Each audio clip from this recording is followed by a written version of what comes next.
విను బిడ్డా, నువ్వు నన్ను పిలిచావు కాబట్టే నేను నీ ముందుకొచ్చాను. నీ జీవితంలో నువ్వు అనుభవించిన కష్టాలు, మోసాలు, కన్నీళ్లు అన్నీ నీ గతకర్మల ఫలితం. కానీ ఆ సమయం ఇప్పుడు ముగిసింది.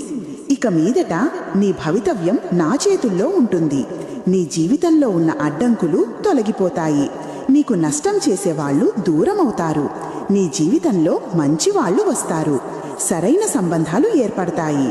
నీ ఇల్లు ఆనందంతో నిండిపోతుంది. నా బిడ్డ, నువ్విప్పుడు నా యోధుడివి. ఇక భయపడేవాడివి కాదు, పోరాడేవాడివి. నీ మనసు ప్రశాంతంగా ఉంటుంది. నీ నమ్మకం తిరిగి వస్తుంది. నీ జీవితంలో కొత్త అధ్యాయం మొదలుపెట్టు.